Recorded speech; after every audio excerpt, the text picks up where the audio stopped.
Hare Om. Shri Ganeshaya Namaha. Om Namastute Vyasa Visala Buddhe Pullarabindaya Tapatra Netra Yena Tvaya Bharata Taila Purna Prajvalito Jnanamaya Pradipa. Om Dhyanamoolam Gururmurti Pujamoolam Gururpadam Mantramoolam Gururvakyam Mokshamoolam Guru Kripa.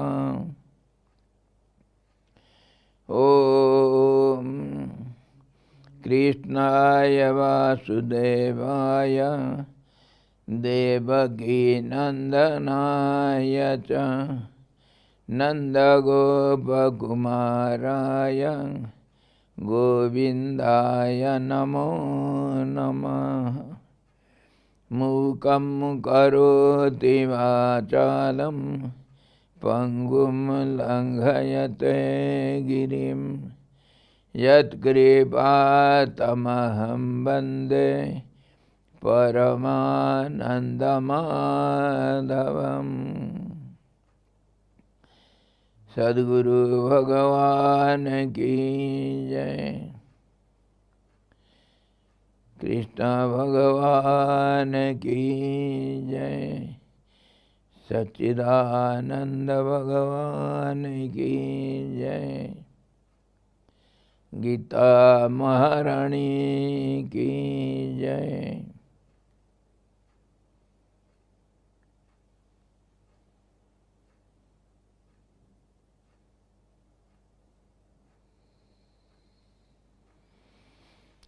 Hare Om.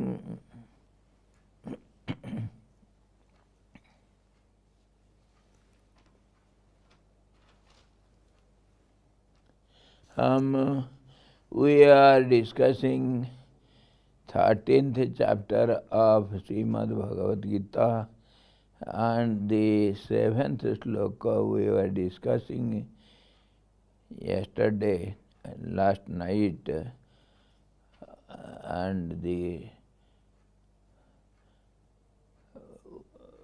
chapter name is difference between Kshetra and Kshetragya, field and the knower of the field. Yesterday we were discussing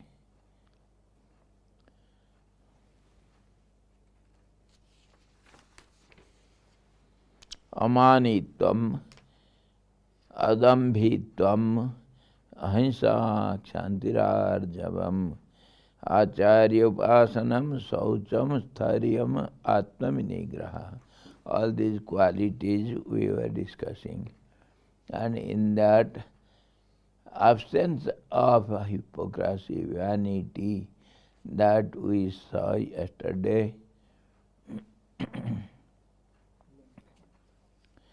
Hypocrisy is the desire to appear what one is not. A sannyasi has some virtues and little theoretical knowledge derived from books. He pretends to be a liberated sage. This is religious hypocrisy. A man in whom this is absent is simple and modest. He never advertises his own virtuous qualities in order to get respect, name and worship from others. He doesn't like it. He will never disclose any meritorious or charitable act done by him. He is free from pedantry. he will never sell his knowledge in order to achieve fame. This is what we saw yesterday, and it is in brief. This quality is a divine quality. It is a must to qualify to be a true devotee of Lord. Ahimsa, non-injury, non-violence of any living being in thought, word and deed, not only physically but verbally and mentally also. By thought, you should not have any thoughts which is injurious to others, which is cause for unhappiness for others. So we go to pray, Lokaha samastaha sukhino bhavantu. This is the ideal praise or prayer, ideal prayer. Everybody we chant every moment, and this is the prayer of the Vedas. Let all be happy, let all see what is good. Sarve bhadrani pasyantu, ma kaschid dukha bhag bhavet. Let nobody be unhappy, and let everybody see what is good. And this is called ahimsa, non-violence. Ahimsa places his feet very carefully on the ground and avoids stepping on any living creature. The sands go so slowly, let not any insects or invisible beings be trampled down. This is up to so much one has to observe. By thought, by words and by deed, nobody, no being should be agitated or unhappy by your movements. If he perceives any living creature in front of him, he stops and turns to the other side. His heart is full of compassion. Compassion is the friend of ahimsa.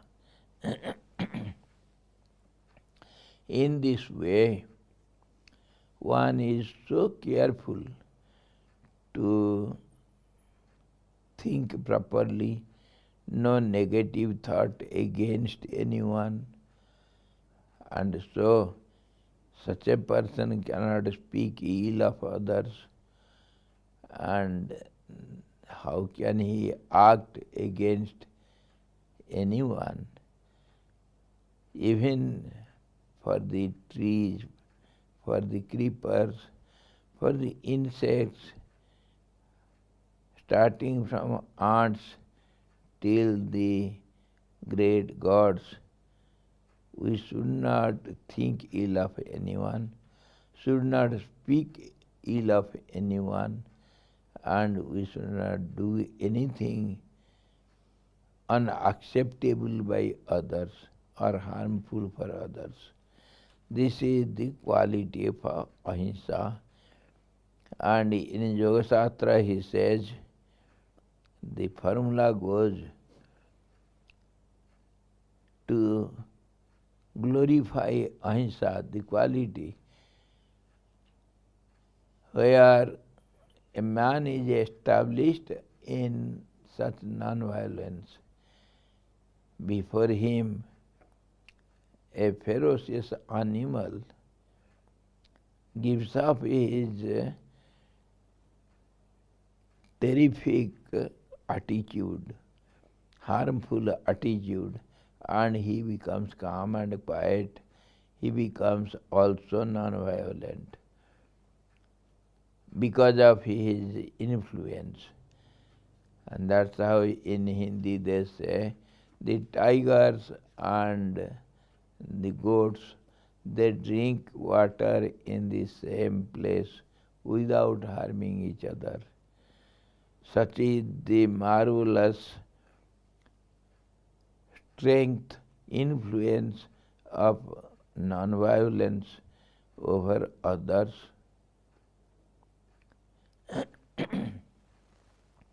It's a very high, very strong, very important quality, divine quality. One who obtains it, he is a friend to everyone in this world. Vishwamitra banjata hai wo. He becomes friend to everyone.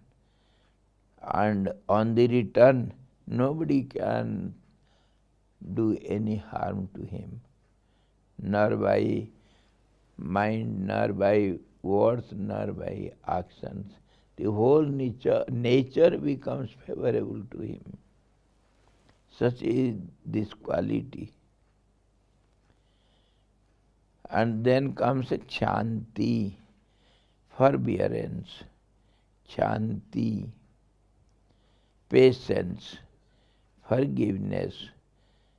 This is a true symptom of knowledge. One who has been one with the absolute truth, one who has realized the truth, he will have unimaginable patience. Whatever happens, he remains calm and quiet, waits for the situation. He never is agitated.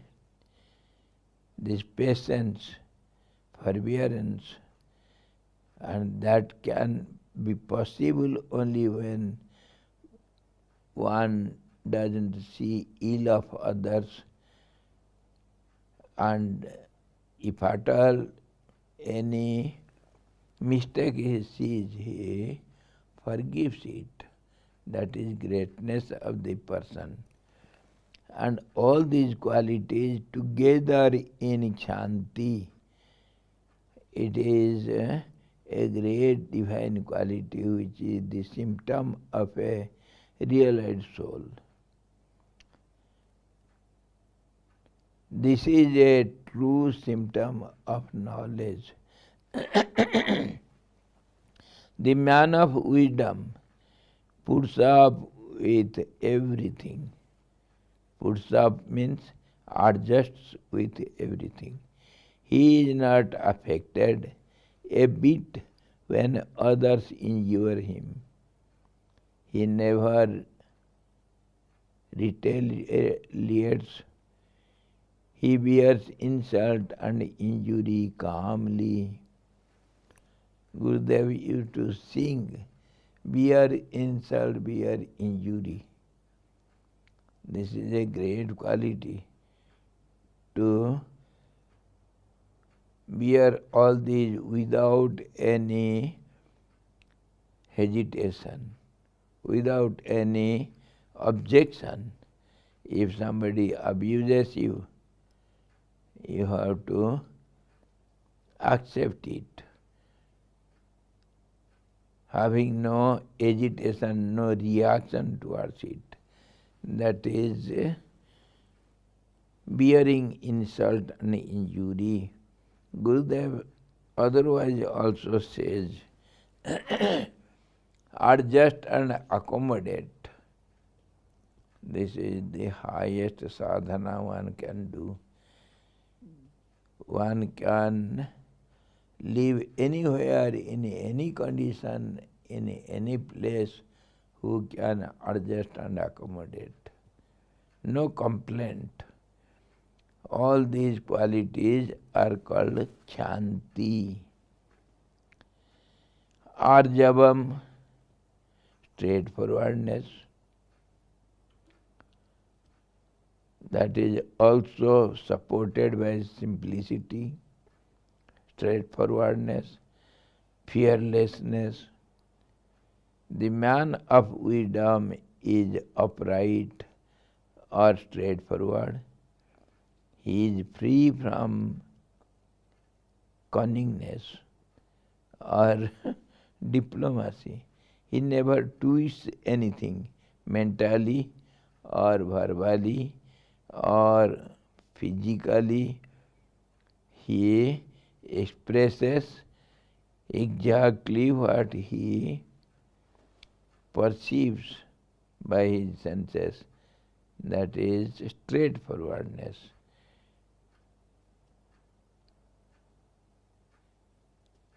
He is quite frank, candid or open-hearted. Candid or open-hearted. He does not hide anything. His thoughts and words agree. Thoughts, words, everything agrees, coincides with each other. He speaks his mind openly to the people. He is as simple as a child in his speech. He has a heart as pure as a crystal. Purity is supporter of arjavam, straightforwardness. He never cheats others. A cheater only will hide something and speak something, persuade others by telling some lies or exaggerating things or multiplying, manipulating. All these are symptoms of a crooked person, and that is absent in straightforwardness, who never hides anything and never hesitates to open out his heart. This is called arjavam. Service of the teacher. This is most important point. Tat vidhi pranipatena pariprasnena and sevaya. Tat, that absolute truth, which is very hard to realize by worldly people. With great difficulty one becomes eligible. He gets qualified to realize the truth. He realizes it. Lord Krishna himself says, one among millions and billions.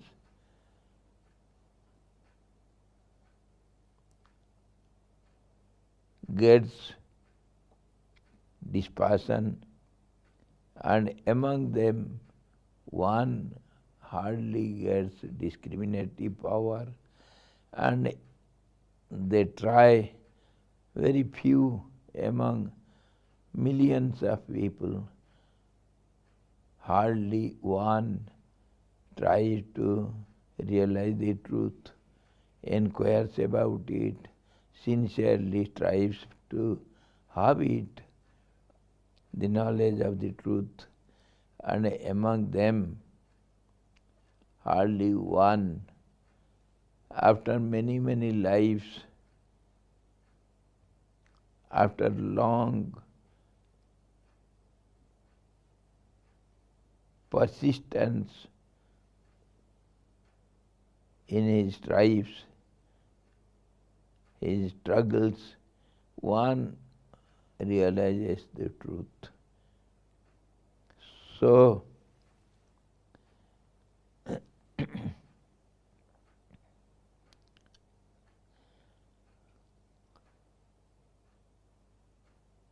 to know that truth, there are three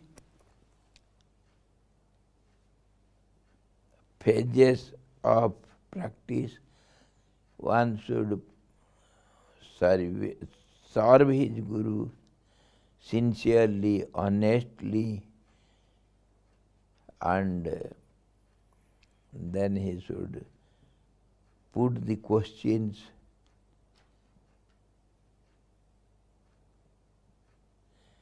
Of course, it should be always with humbleness. Pranipatena. Again and again, saluting, prostrating before the Guru, surrendering to him and asking the question. That question is not on the worldly affairs. Guruji, मेरा समस्या घरेलू समस्या मैं क्या करूं? गुरुजी मेरे को diverse करना पड़ रहा है. गुरुजी 3 तलाक हो गया. All these are not to ask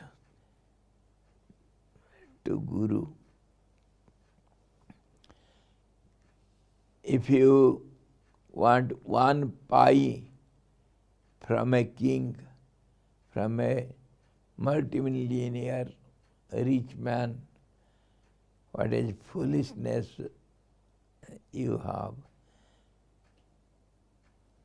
If you have come to your Guru who can give freedom from this world, all the problems of the world, all the miseries of the world, how can you foolishly ask some questions on worldly matters? So that should not be the quality of your question. The question should be on the truth, and the Guru will ask you to do something to realize the truth. That should be obeyed literally, without any if or but. That's how one should serve his Guru, and one should be humble, surrender to his Guru by prostrating before him and putting question. Without question there is no answer. So answer is there unless and until you ask on that. How can you know the answer? So they say, Tat Vidhi, know that knowledge, the truth. Tat Vidhi pranipatena pariprashnena sevaya. By humility, by surrendering at the feet of Guru and questioning and serving your Guru. Honestly, sincerely, by all means. There are several incidents how the disciples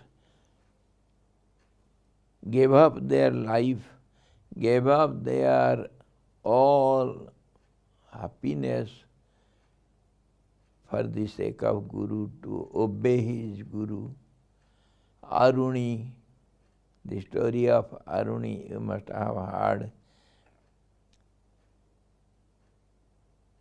To obey his Guru, to do his work, he did wonderful job.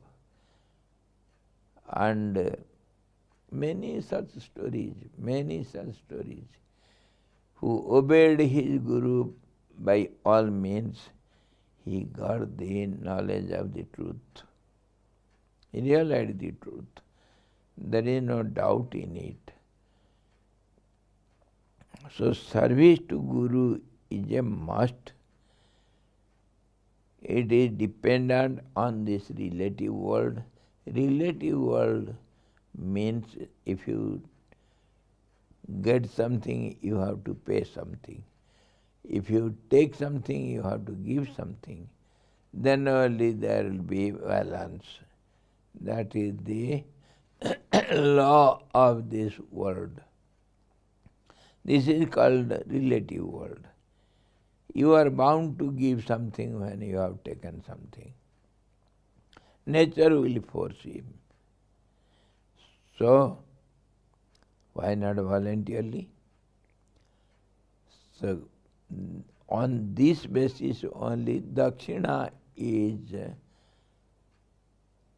created with the yajna. Dakshina should be given. Without dakshina, the yajna is not full, it is not complete. Sahajagya praja srishtva purovacha prajapati anena prasavisvadva esa vastu ishtakamadhuk. You give something to the subtler beings, they are gods who control the subtler aspect of the nature, and they will give you something in gross form. You have to enjoy that, and you have to offer something to them in return, so that they will be happy. By giving and taking, mutual understanding, mutual transaction, you should be progressive. So yajna is the mediocre. Through yajna, you have to give something to the subtler beings, gods, and they will give you something through that only, and that will be your cause for prosperity. So both will prosper and progress in life. This is the natural law created by the very starting of the creation. The Creator has created this law by which the whole relative world will prosper and progress.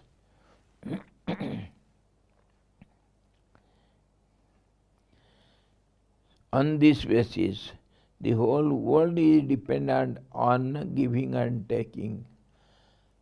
So when Guru gives you the absolute wealth, everything which releases you from the world,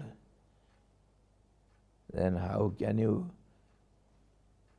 keep quiet without giving something? That will be the honest service to your Guru by obeying his order, his words, by all means, without any objection. That is true service to the teacher. Whatever he says, yes, my Lord, yes, my Lord.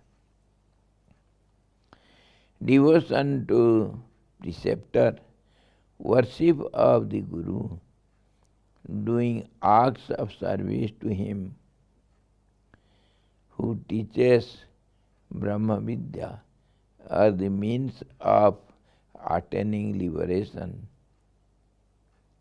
Acharya is the master in whom the divine wisdom is embodied. Acharya, the preceptor.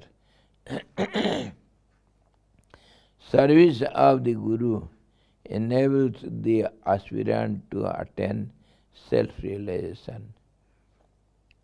That is the main point, main practice, main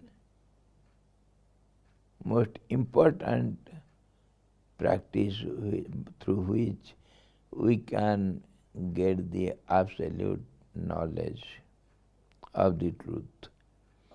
Guru enables the aspirant to attain self-realization. The aspirant adores his Guru as Brahman. Guru Brahma, Guru Vishnu, Guru Deva Maheshwara, Guru Sakshat Param Brahma. Tasmai Sri Gurave Namaha. Not only by speaking and not realizing it, but honestly by speech, by mind, by your body, by action, you should know and accept Guru is everything. And Guru is God himself. Guru means knowledge itself. He worships him as Lord Vishnu. He superimposes on him all the attributes of Brahman or Lord Vishnu. He realizes the disciple, a sincere disciple, he realizes the Brahman in and through his Guru. This is the fruit of devotion to the Guru. For a student of Vedanta, devotion to the Guru is absolutely necessary. Even for a correct understanding of the scriptures, the guidance of a Guru is necessary. And of course, this is a very important point. How to serve your Guru, how to obey your Guru, all these should be understood thoroughly before going to Guru, and it should be practically done towards the Guru.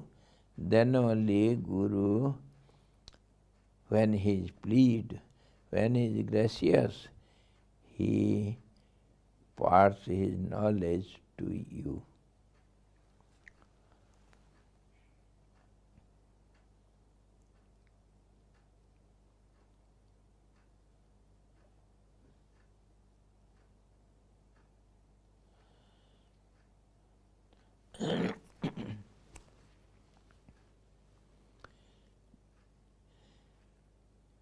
This is the fruit of devotion to Guru, the knowledge.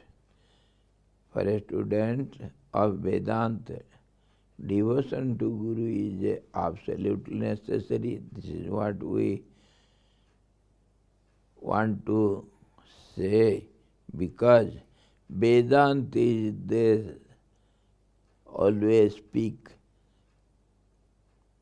means they accept there is one only and there is no the second. So the absolute truth is there, and I am also the absolute. Aham Brahmasmi. I am the Satidanand Brahman. So everything is Brahman. There is one Brahman only, one truth only. There is no other identities, there is no second one. So in that state, don't forget that one is your Guru. You should not keep Guru aside and say, I am also Guru, I am also the truth, I am everything, because one is there. So this mistake should not be done. You see, there is a hard and strict rule. Bhavadvetam sada kuriyat, kriyadvetam na karhichit. The essence of all the Vedanta, the highest philosophy, and the essence of all the scriptures, they come to this point. Bhavadvetam sada kuriyat. In your mind, within your heart, you should always think the one absolute one, which is truth, which is everything, is all-pervading and all-knowing and almighty, and that is one, and without that there is no second anything other than this. These thoughts, this feeling should be always 24 hours without any interruptions, without any break in it. Continuously you should go on thinking this. But at the same time, physically, by your senses, you should not do everything is one only. That means it is forbidden to bring that inner feeling into your actions. If you say everything is one, can you eat your food by eyes or ears? That should not be done. There is a difference in relative actions. Actions are done always relatively. It is not oneness. Action means movement, it is relativity. So in the relative world, when you do something by your body, senses, mind, that should not be without any difference. There will be difference, but inwardly that difference should not be there. Outwardly when you act, you have to bring difference. So, bhavadvetam sada kuriyat. By your feeling, always you should have one-pointedness without a second. There is only the truth, and while doing something physically, that should not be brought into action. In action there will be duality. Kriya dvetam na karichit. Don't bring that one without a second thought, advaita thought, into your actions. And advaitam trishu kalesu. In 3 periods of time, you have to go on continuously think of the absolute one without a second, but that should not be brought when you are before your Guru. you think of your Guru. Nadvetam guruna saha. There is no Advait thoughts, non-dual thoughts. When you think of Guru, when you are before Guru, or when you serve your Guru, ask questions to him and serve him. At that time, this non-dual thoughts should not be brought into practice. Guru is great. You are his dust particles of the feet. You have to respect him by all means. You have to serve him by all means.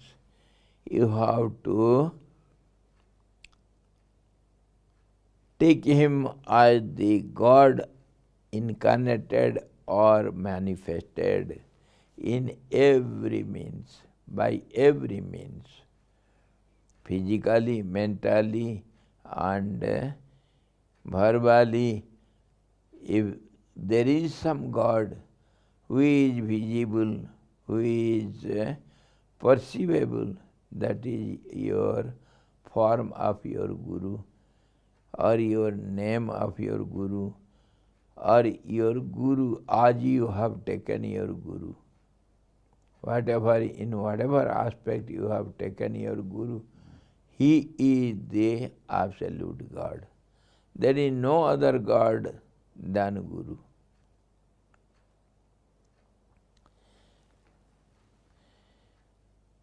Once I had been to my native place, and my old teacher, whom I was thinking and respecting highly, I had high regard for our teachers. Now he is retired and he is the principal of some private big school, and he invited me and asked me. I went to him. I fell at his feet, but he was hesitating. Oh, he has become a sannyasi, I should respect.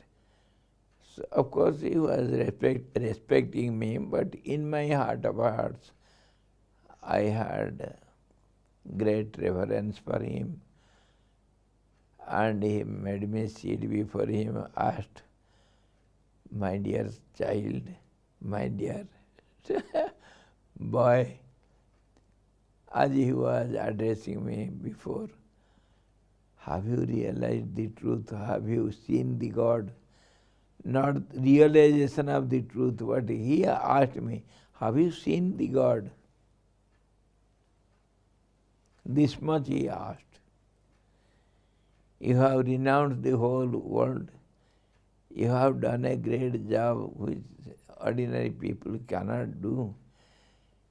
Now my question, have you seen the God? I said, "Yes, Guruji." He could not believe me. He said, "How?" I said, "I see God only in all names and forms, and I see God in you. You are my God." That he did accept. "No, I am not God." But I told it from my heart of hearts. You are the person. Not only he, all the teachers, they loved us so much. They corrected in every mistakes what we did. That's how we could understand something. We could get a direction of our life. How he is not taken as God? God only incarnates as Guru. Let him be any type of Guru. They are our guides. So any type of Guru, of course there are so many Gurus, but Sadguru will be one who takes you to the absolute truth, but in the world also to cultivate all these divine qualities and struggle in the real, true path of spirituality. That guidance we get from so many. So they are also one God, not many gods. The God is present in them. That feeling should be always there in a disciple. Then only he can realize the truth.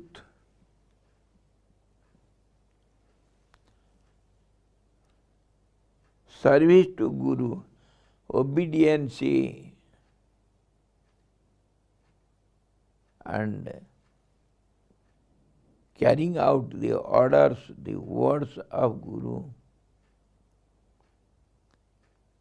is the only way to realize the truth. By his grace only, everything is possible.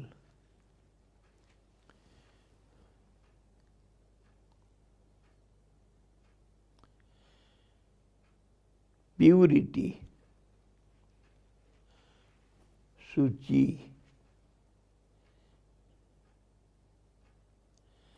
Amanitvam, Adambhitvam, Ahimsa, Shanti, Arjavam, Acharyopasanam we have seen. We have very less time, so though I like to speak on Guru Bhakti so much, but this much is enough. Acharya Upasanam. Saucham, this is called purity. Without purity, we cannot go ahead in the spiritual path. What is purity and how it is to be understood and how it is to be cultivated, we shall see tomorrow. Purity, steadfastness, self-control. Saucham, sthairiam, atmavinigraha. These three qualities we shall see tomorrow. Hari Om Purnamadaha Purnamidam Purnat Purnamudachyate Purnasya Purnamadaya Purnamevavaseshyate. Om Santi Santi Santi. Sadguru Bhagavan ki jai, Satchidananda Bhagavan ki jai, Krishna Bhagavan ki jai, Gita Mata ki jai. Hari Om.